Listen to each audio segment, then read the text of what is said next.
Welcome to the Clear-Sighted Career online learning series, brought to you by the University of Notre Dame's Alumni Association.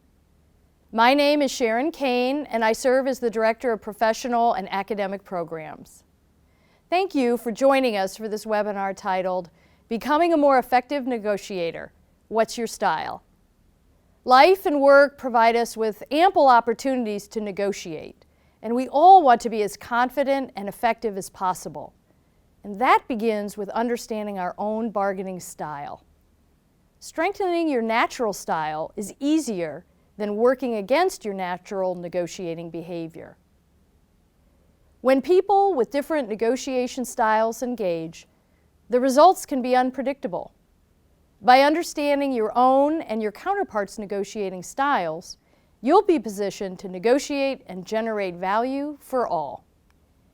During this webinar, with the help of our Notre Dame expert and utilizing the work of Richard Schell, we will present each of the 5 main negotiating styles and their advantages and disadvantages. We'll share with you how to determine your own negotiating style. We'll then introduce various situations and the best negotiating strategies for those. We'll also dive into the strategic importance of matching one's bargaining style to situations that vary depending on how much you care about the issues and the relationship or relationships involved. We'll provide some reminders to those of us who have a competitive or cooperative bargaining style. And lastly, we'll share with you some additional resources that will support you. I'm pleased to introduce our expert on this topic, Professor Joe Holt. Joe is an associate teaching professor in Notre Dame's Mendoza College of Business. He joined Mendoza in 2004, and over the years has taught our undergraduate, graduate students, including our MBA and EMBAs, as well as executives in areas including negotiations, business ethics, ethical decision-making, spirituality in the workplace, among others. He has multiple degrees, including a BA from Boston College and a JD from Harvard, where he studied negotiations intensely with Roger Fisher, the author of the seminal book, Getting to Yes.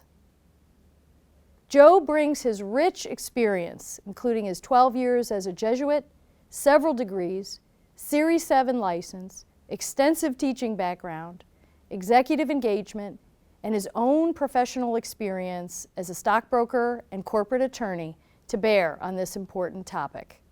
Joe, welcome to the Clear-Sighted Career, and thank you for sharing your expertise with us. Well, thanks for inviting me to do so. It's great to be with you all. As Sharon mentioned, one of the important first steps to becoming an effective negotiator is to reflect on your natural bargaining style, the moves that come most easily and comfortably to you at the bargaining table.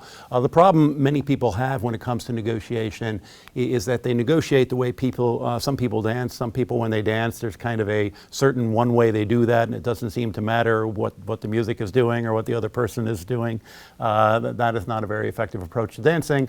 Some people have a certain way that they negotiate, and it doesn't matter who the other person is and what they're doing. That is also not effective. So I want to do some reflections with you on bargaining styles. And again, this is a question of not just what can you do, but what comes to you most naturally, most comfortably, most easily when it comes to bargaining with other people. In doing that, I'm going to be drawing a lot on the wonderful work done by G. Richard Schell, who wrote a book called Bargaining for Advantage. He's a negotiation expert from Wharton. This book is the basis of an intensive executive negotiation course that he teaches, and I highly recommend it. Getting to Yes by Roger Fisher and William Ury, and Getting Past No by William Ury himself are, to me, the best places to start. They're negotiation 1.0. Bargaining for Advantage is negotiation 2.0 or 3.0. It's a little more nuanced, a little more sophisticated. In terms of determining the range of bargaining styles, Professor Schell recommends thinking about the following thought experiment. So I want you to imagine that you are one of 10 strangers who are sitting around a circular table in a conference room at a hotel, and everybody has somebody seated directly across from them. Now I want you to imagine that somebody walks into the room and says, I'm going to give $1,000 to the first 2 people who can get the person seated opposite them to stand up, run around the table, and stand behind their chair.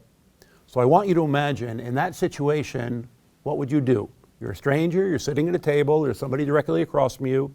Someone comes in and says, I'll give $1,000 to the first two people who get the person standing up to them, across from them, to stand up, run around the table, and stand behind your seat.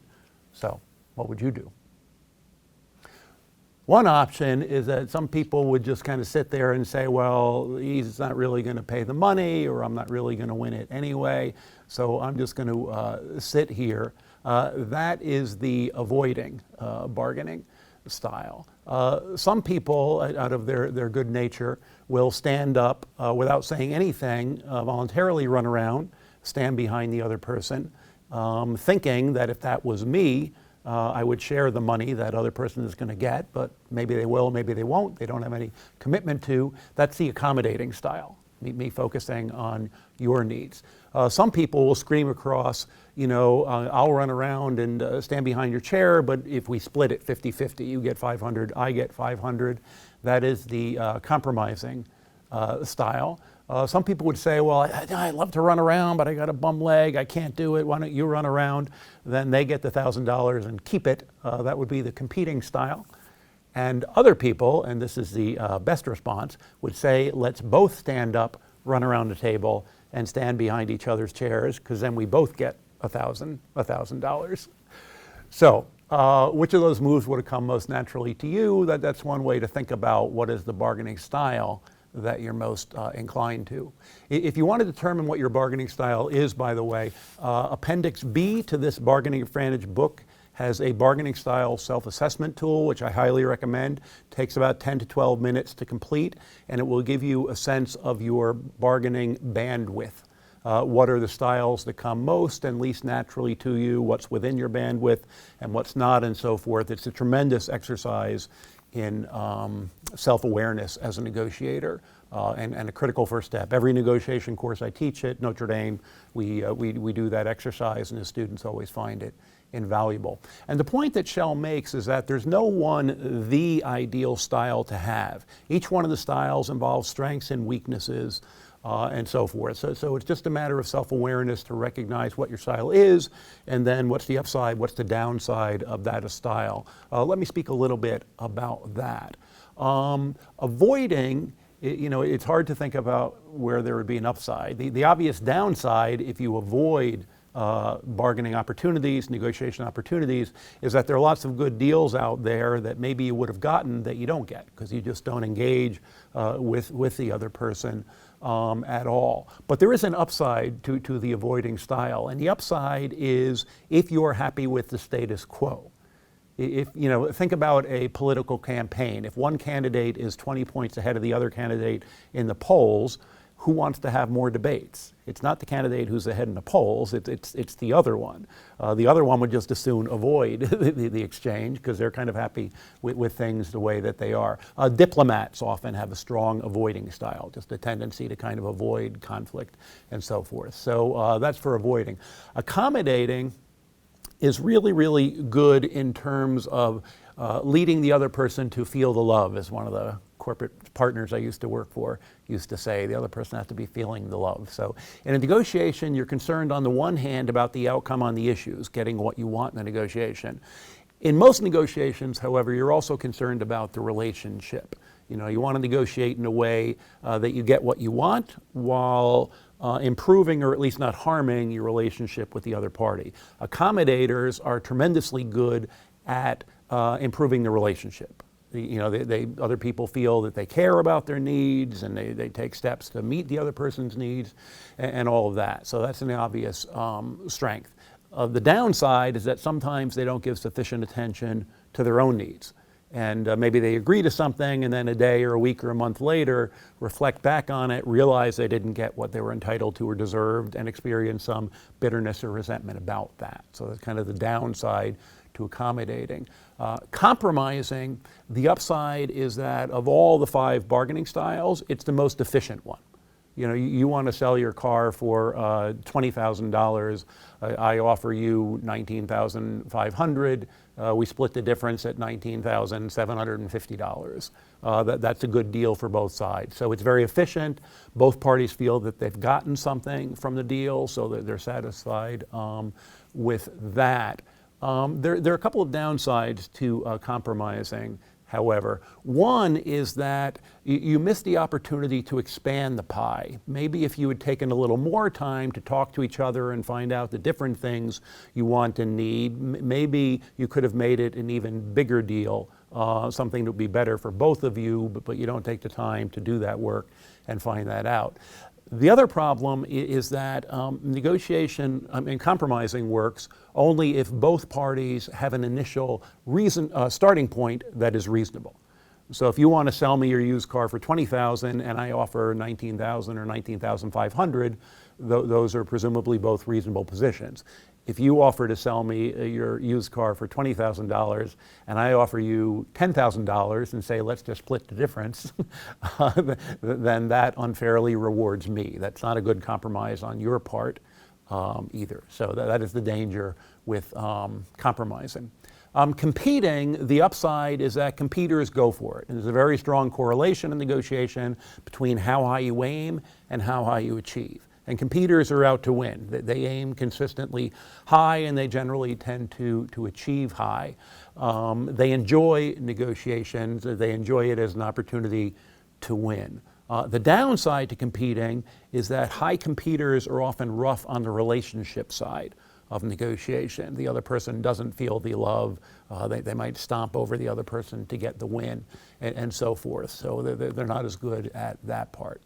And then there's collaborating. Collaborating is the best approach if you want to expand the pie, if you want to get together and do all that brainstorming work that's necessary to determine not just what is a deal we can reach, but what is the best possible deal that we can reach on this. I once bought a used motorcycle, and I did that in late November in Chicago, which I thought was a buyer's season because nobody wants to buy motorcycles in late November in Chicago.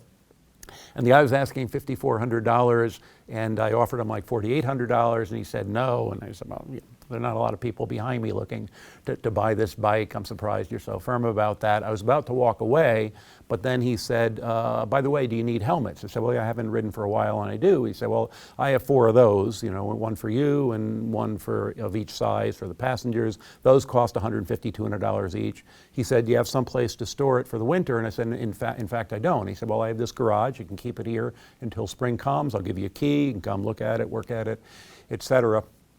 And had we focused only on the price, we would have walked away. There would have been no deal. But when you do a little more talking, find out a little bit more about what each party has to offer, what each party needs, you can get to deals like that end up being a better deal for both parties. So I ended up saying yes to that. Ended up being a terrific deal. So that's the upside of collaborating. The downside of collaborating is sometimes what you're bargaining about, what you're negotiating about, it just really isn't all that important. You got a lot of other things on your plate. There are other things you need to move on to do, so you don't really have the time to go through all the brainstorming and all of that collaborating requires. So that's a downside of those. So the first step is to recognize what your bargaining style is. The second step is to match up your bargaining style with the different bargaining situations that you could be involved in. And as Sharon mentioned in the intro, those bargaining situations or quadrants are determined on the one hand by how much do you care about the issues you're negotiating about, on the other hand, how much do you care about the relationship you have with the other person. So in the slide you're looking at, in the bottom right-hand corner, you have a quadrant where you really don't care a whole lot about either the stakes, the issues you're negotiating about, or your relationship with the other party. So Shell gives the example of the intersection. He's thinking of an intersection that's a 4-way stop sign. You come to it at the same time. Another car comes to it. You're not in a special rush. You both stop there at the same time. Who goes first? Who cares? You go first, I go first. It doesn't really matter there. The bottom left is where you have a low concern about the relationship with the other party, but you have a high level of concern with the stakes. You care a lot about the outcome on the issues. So if you're buying a house from a stranger, if you're buying a used car from a stranger, outdoor market where you're buying something, you might not see this person again, you don't really care about that, you care a whole lot about the price you're getting, then that is that situation. Top right is the relationships quadrant, where you care a lot more about the relationship than you do about the outcome on the issues. So a marriage of two people who love each other, that's that kind of situation. Family things, where do you want to go to dinner, what show do you want to see, where do you want a vacation. I may care more about the happiness of the other person than I do about the outcome on the issues. Then I'm in that quadrant. And then the top left is balanced concerns, where you care a lot about both. You care a lot about the issues, you also care a lot about the relationship. In my opinion, the vast majority of negotiations in the workplace fall in that top left quadrant, where the issues matter a lot, but so does the relationship. And that's negotiations you have in shop within your own organization, but also negotiations you have with customers, clients, suppliers, local government officials. Usually those are repeat negotiations, and yeah, you want to get what you want, but you also want to preserve or improve the relationship with the other party. So if you want to be strategic and effective, what Shell recommends, and this is on the next slide, is match up the style to the bargaining situation. So in the bottom right, where you don't care a whole lot about either, avoidance, accommodation, compromise, kind of who cares. Bottom left, where you care about the issues, not the relationship, that's where competition might be the best way to go in that approach, or problem solving, compromise might work well there also. By the way, Shell includes in that bottom left corner divorce. I would not include that there because it's my sense that the relationship actually does matter there, especially if there are children involved, so I just wouldn't put that one in that category. On the top right, relationships, where you care more about the other person and their happiness and satisfaction, then accommodation is actually a really good approach, a good way to go, or problem solving, but not competing. When I practiced corporate law, I had a friend, a guy I practiced with, whose spouse complained that he negotiated with her the way he negotiated merger and acquisition deals. That's just not, that is the wrong style for that situation. So accommodation is the way to go there. And then balance concerns, the collaboration, problem solving, or compromise way, where everybody feels they've got some wins and so forth, tends to be by far and away the best way to go. So if you want to be effective, think about, A, what is my style? What's the bargaining situation I'm in? Am I matching the style to the situation? And by the way, if it's a really important business deal and I'm just a high competitor and I can't turn that off, maybe I'm not the best person to represent us in that negotiation. Maybe somebody else on the team ought to be taking the lead on that one as well. Sometimes you need a pit bull, and sometimes you need a golden retriever in the negotiation. So it's good to be thinking about that. Shell mentions that there are the 5 main bargaining styles: avoiding, accommodating, compromising, competing, collaborating. But he said it boils down to we all tend to be either competitive or cooperative. Those are the 2 overarching categories. And he provides some really helpful reminders for people who fall into one category or the other if you want to be a more effective negotiator. And I'd like to talk a little bit about those. For people who tend to be competitive, they like negotiation because they like to win. Collaborators also like negotiation, but they like it because they like problem solving. They like to be able to figure things out. But competitors, we just like winning, you hate losing, and all of that. First recommendation is think win-win. For you to win doesn't mean they have to lose. When I was negotiating merger deals as a corporate attorney, did we want to get a really good deal for our client? Yes. Do we want the other person thinking they got a lousy deal? Well, not if our client's going to go into business with them, hopefully for years. We want them feeling kind of good about the relationship as it launches as well. So think about kind of win-win that way. The other reminder for competitive types is to ask more questions than comes naturally to you. I always tell students when I'm teaching negotiation that if you're talking more than half the time, you're talking too much. Shell says that generally speaking, whoever speaks the most loses. Why is that? Information in negotiation is power, and the way you get it is by asking questions and sitting and really listening carefully to the answers. You understand better the other person and who they are and what they really need and want and what they might say yes to and so forth. So think about the ratio, percentage of time you're speaking, percentage of time they're speaking, and whatever ratio comes most naturally, comfortably to you, back off of that. Speak less than comes naturally to you. Cardinal John Henry Newman famously said, God gave us mouths that close and ears that don't. That should tell us something. So think about that. The other recommendation is to rely on standards of fairness rather than force. Sometimes high competitors can just, by force of will, by stomping on the table and screaming and all of that, force the other person to bend to their will. And maybe they agree, maybe they don't, but they probably end up resenting it, and you've probably caused damage to your relationship, and they're probably not going to want to negotiate with you again and all of that. If you can provide standards of fairness, some objective standards, if you're trying to buy a home, comparable sales in the neighborhood, not just here's the price I'm willing to pay, but here's the price I'm willing to pay and here are the reasons why. So it's not just I'm bending you to my will, it's just I'm trying to be reasonable here, then that's likely going to go better in terms of outcome and the issues, but also the relationship part of it. The other recommendation is to check this desire to win every single issue. High competitors they want to win the overall negotiation. They also want to win on every single issue, on a price, on financing, on the service, on every dimension of it.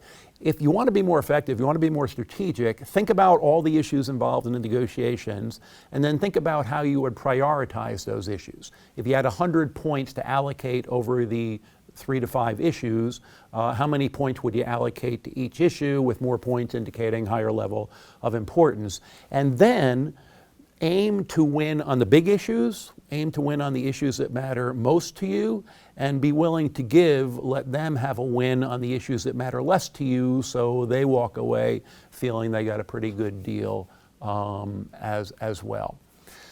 And then finally, treat the counterpart with respect. The best negotiators are people who can get what they are entitled to, who can get what they want out of a negotiation, with the other person leaving negotiation, looking forward to negotiating with that person again. And a big part of that is, do you respect the other person? Do they feel heard? Do they feel that you gave their argument a fair hearing and so forth? That will go a long way. For those of you who tend to be inclined to be more cooperative, a little more accommodating, a little more focused on the other person's needs and wants sometimes than your own and so forth, first recommendation is aim higher than comes naturally to you. Ask for a little more than what you're comfortable asking for. Second recommendation is prepare to say, that's not quite good enough. I appreciate that offer, but it's not quite good enough. I was thinking of something a little higher, and here's the reason why. It's never a good idea to ask for something without being able to explain, here's why I'm asking for that, here's why I think that's something reasonable to ask for. So kind of practice in front of the mirror, do whatever it takes to get used to doing that. Third recommendation, which I think is really a fantastic one, is to create an audience. What does that mean? So let's say that Sharon is my boss, and she once was actually. So let's say Sharon is my boss, and it's Monday, and on Friday I want to ask her for a raise. Creating an audience is to go to another coworker of mine and say, hey Barry, just FYI, I'm going to speak with Sharon on Friday and I'm going to ask her for this raise, and here are the reasons I'm going to give on why I deserve the raise and so forth. That's creating an audience, because when Barry sees me on Monday, the following Monday, what's he going to do? He's going to ask me, Joe, how did that talk go with Sharon? There's something about knowing that somebody's going to ask me after the negotiation how it went and what I got out of it, that incentivizes me to ask for a little more than might come naturally for me. So for those of you who tend to be cooperative, that is a helpful thing. Another helpful measure is to imagine negotiating on behalf of someone else. I know some people who are not at all comfortable asking for something for themselves, but they're tenacious when it comes to asking for things for other people that they care that they care about a lot. So if you're not comfortable asking for the raise, the promotion, the bonus, etc. for yourself, ask for your significant other, ask for the child you have or one day hope to have. If your department needs more resources, ask for the team that you're leading, that you really love and care about. Just ask for somebody else that way. And then the final recommendation I would make is to avoid the resentment and the regret that a lot of cooperative people sometimes have when they agree to something that a day, a week, a month later, they're not really happy that they agreed to. You've probably been through that. I've been through that. So why torture yourself with thinking about that for weeks and months afterwards? Just kind of keep that in your mind, that I don't want to get to that point. Instead, I want to ask for what I'm entitled to, and I want to do that with style. Joe, thank you again for joining us at Clear-Sighted and distilling for us that important and expert information. Been my pleasure. It's really helpful to understand that there are different styles and for us to zero in on our own and then apply that as we are negotiating, all with that drive towards delivering more value for everyone involved. Yeah, the goal is to maximize your strengths and minimize your weaknesses. But it takes knowing what those are as a first step. Yeah. Again, many thanks. You're very welcome. And there are additional resources that we want to provide to you for those of you who are interested in learning more. So here on the screen are a number of books and an article by Deepak Malhotra, 15 Rules for Negotiating a Job Offer. When you Google that, there's also a video version for those of you who are inclined. Thank you for joining us for the Clear-Sighted Career Online Learning Series that's brought to you by Notre Dame's Alumni Association. I want to take this opportunity to highlight some other key resources that are available to our alumni. First, we have Irish Compass, the official online professional networking, mentoring, and job board for our alumni. Visit irishcompass.nd.edu. We also have our website at my.nd.edu/career. Please visit and explore the various resources we have there and the Alumni Association's YouTube channel, which are the homes for this series. Please know that we will have another negotiations webinar focused on strategies and tactics. Thank you.